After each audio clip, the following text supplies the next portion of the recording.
Hi everyone, Katie Gehring here for Waffle Flower Crafts. In today's video, I'm going to be showing you how I made this Z-fold card using the Season stamp set.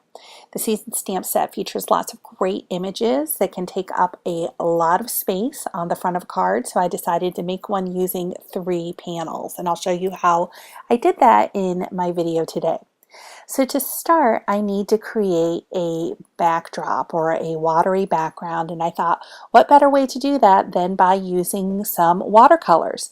So I have a page of watercolor paper that came from a 9x12 watercolor paper pad, and I added some water to it, and then I am just using a round brush and adding different shades of blue in kind of a wavy pattern across the watercolor paper.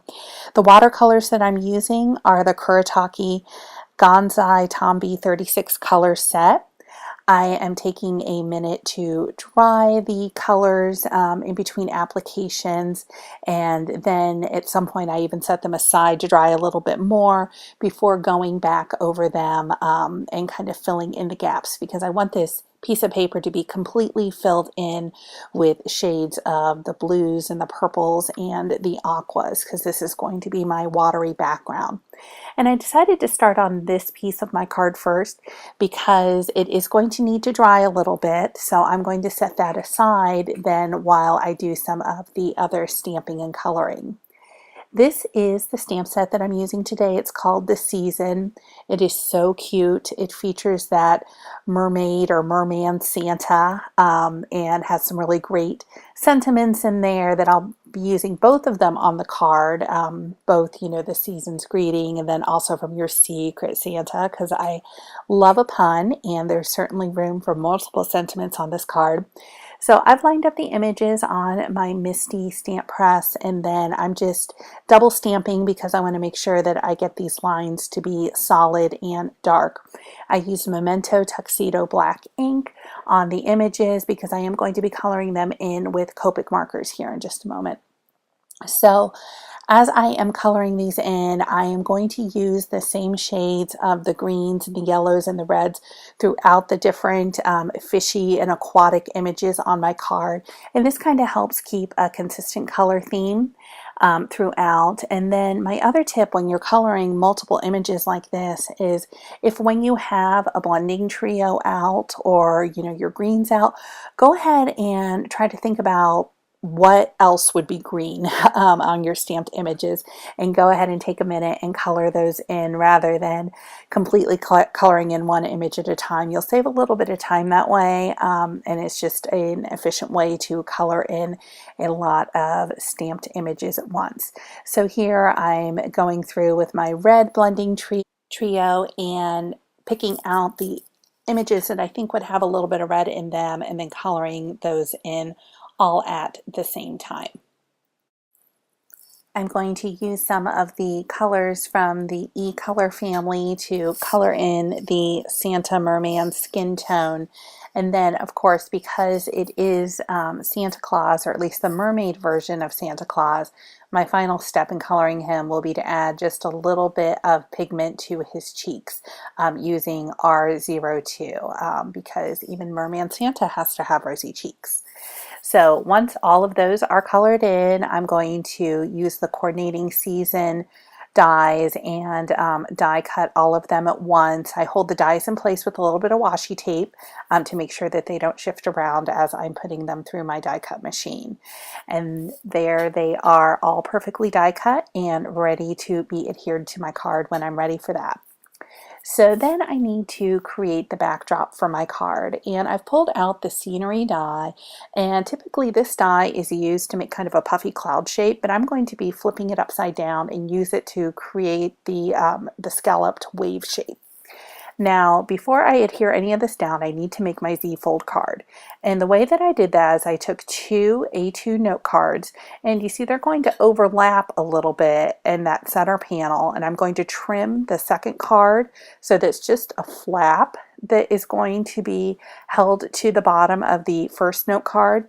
I'm going to line everything up, and then I'm going to tape it in place using my Xyron Mega Tape Runner.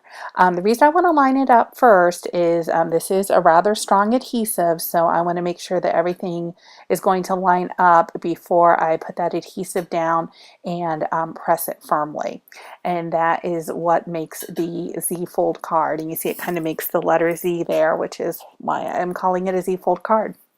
Now to the top panel of the card, I am going to create a little bit of sky, a horizon. So I've pulled out some Distress Oxide ink, and I am just blending that onto the white note card.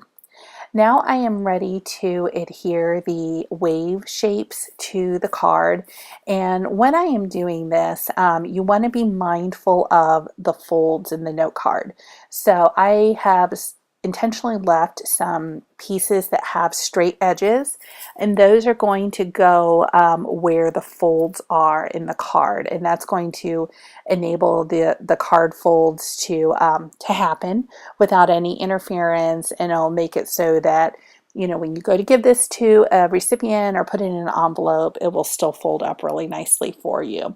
So I'm just playing around here a little bit with some placement, and then also building up the wavy layers, and I'm using the Xyron Mega Runner to hold all of those in place.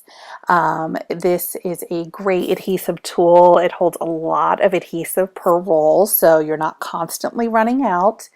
And it made it putting this card together really simple with all of these different layers. So that is the top layer, and I'm just kind of folding it down to make sure that everything is going to lay flat, and then you can kind of see what it looks like when it is expanded.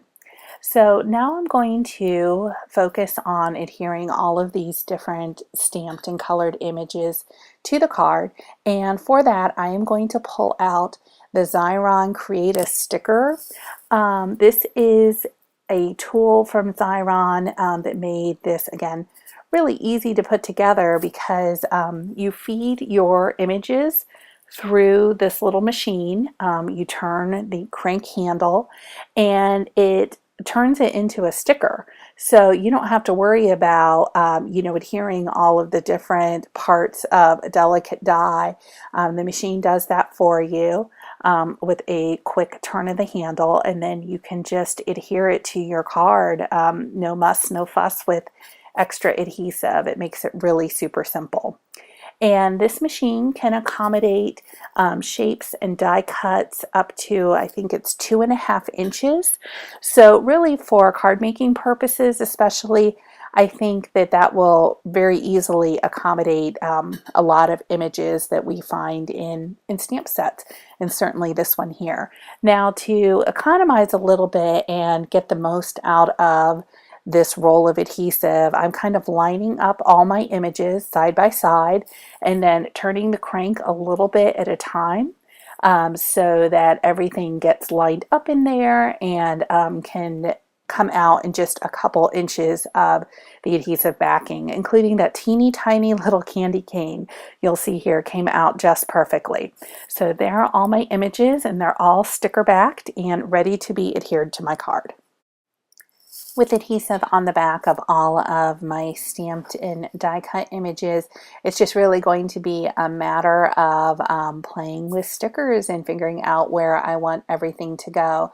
Now, the adhesive cartridge that's part of the sticker maker is a permanent adhesive, but I did find that if I just kind of lightly set them down on the page and didn't use a lot of pressure to kind of burnish them on, I did have a little bit of play in terms of if I did want to move something around, I could, and it didn't rip the watercolor background at all.